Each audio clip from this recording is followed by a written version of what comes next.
What about my love? Wasn't it enough? Just let me know. What running back does not say backs, but what running back will be number one on this roster for the Cleveland Browns? So you had Jerome Ford that's been there for the last couple of years, has showed a little bit that he can step in place and can be an 800-yard back for the Cleveland Browns. Then you have who I thought was my number one running back in this draft, and Dylan Sampson. And then obviously you bring in a monster, SEC, done it in the Big Ten, splitting carries with TreVeyon Henderson, and that's no other than 𝗕𝘂𝘀𝗶H. So, in your opinion, who's going to be the number one running back on this roster that's going to get the majority of the carries? Because that's really how we have to think about this. Who's getting the majority of the carries this year?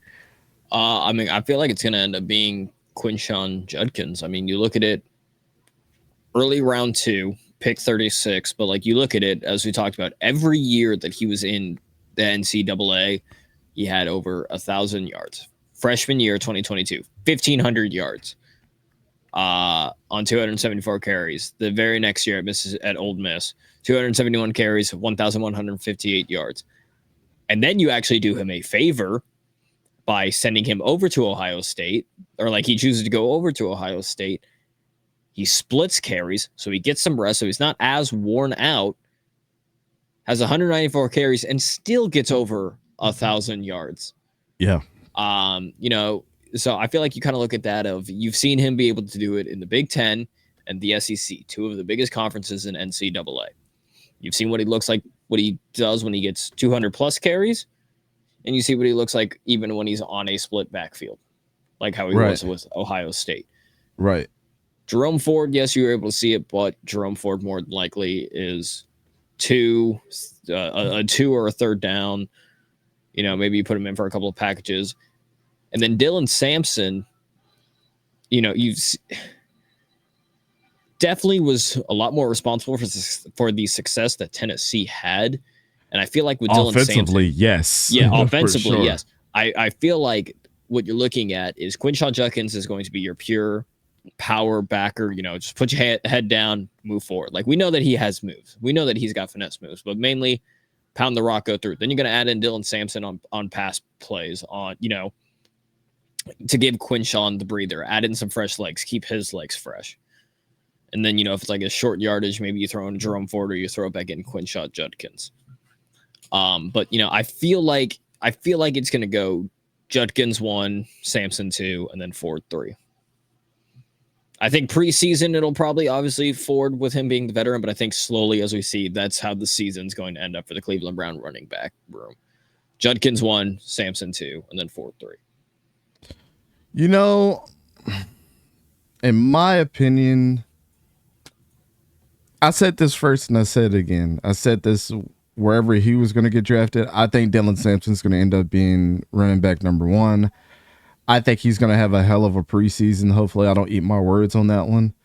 And it's not the fact that 𝗕𝘂𝘀𝗀𝗀𝘀 is not good, but I think he'll eventually be the number 1. Who I think is going to get the number 1 shot out the gate is 𝗕𝘂𝘀𝘀𝗀𝘀.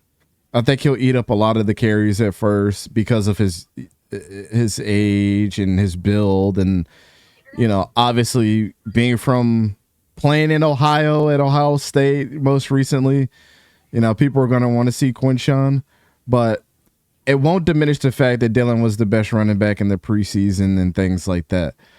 I think what you're going to see halfway through the season is maybe 𝗕𝘂𝘀𝘀𝘀𝘀 gets banged up and Dylan just starts taking off, right? Having the fresher legs of the group. I even think that Jerome Ford might be taking some second place snaps from him as well at the beginning of the season. And then all of a sudden when Dylan gets his chance, he's going to solidify himself as running back number 1. Shout out to Jerome Ford, though, because I think he's been weirdly mishandled and mistaken for a running back that he's actually not. Like, he's actually been really, really good for the Browns and what they needed. Yeah, has he fumbled here and there? Like, what running back doesn't? Not everybody can be, TreVeyon Henderson, who didn't really fumble like that in college. But, outside of that, we're talking about a running back that split carries every single chance that he got with somebody. I mean, if you think about the year before, it was Mine Williams. Like, so let's be honest here. Not saying that Quinshon's going to be a bad running back, but you know, I can honestly say I think maybe Travion might have a better career than 𝙎𝙤𝙘𝗀𝗀, but that's neither here nor there. That's a topic for another day, sir. I think the Browns are definitely going to get some burn with Quinshon. Then Jerome will probably be their number 2, and then their number 3 will be Dylan, and then it's going to flip. It's going to flip as soon as he gets at him a rundown field for like a 50 or 60 yard touchdown, breaking a couple tackles. We up here in ECG, it's gonna be like week 7. We're gonna sit up here and shake our heads like, yep, told y'all that was gonna happen. Yeah, as prophesized. Yeah, the prophecy has spoken. There is your number 1 running back. Speaking of prophecy, Expedition is done downloading. That's besides the point. Oh, you got it before me, son of a b. Huh? You son of a b. I was going to download it last night and I didn't. Well, you know, that tax return hit, so I was like, why not?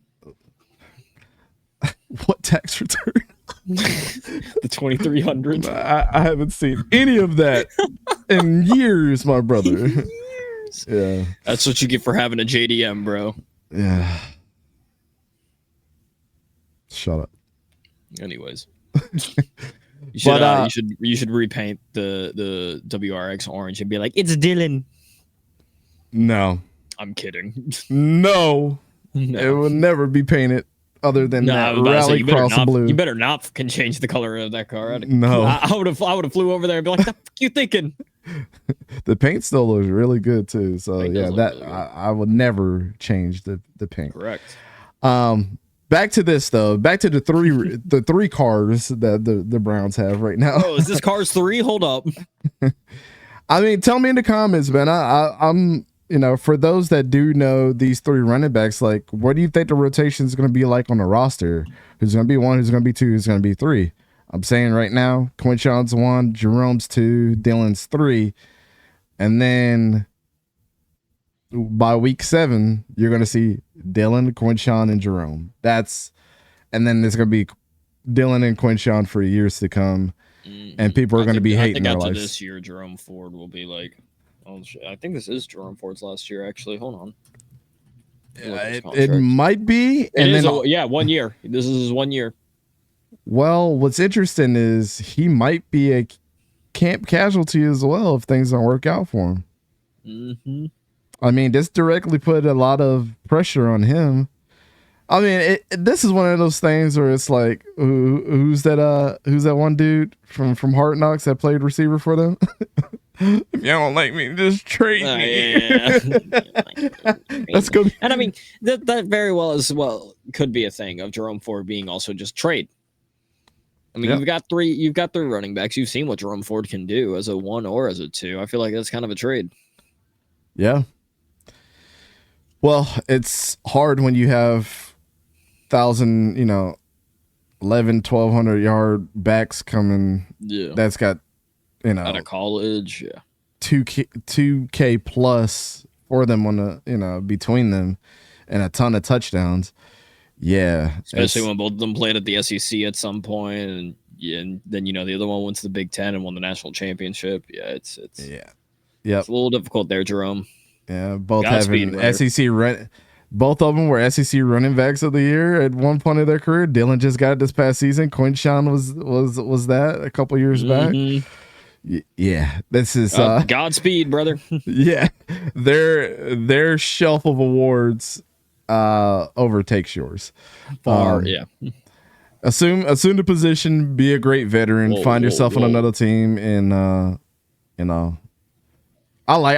said this last year. I hate how much disrespect Jerome Ford got, especially when Nick Chubb said he was healthy again, and Nick Chubb did barely scratch the surface of being remotely himself last year. Where you could have been giving the rock to Jerome and having Nick Chubb take a back seat to him, but I get it. Every organization's got to pull the trigger how they got to pull it.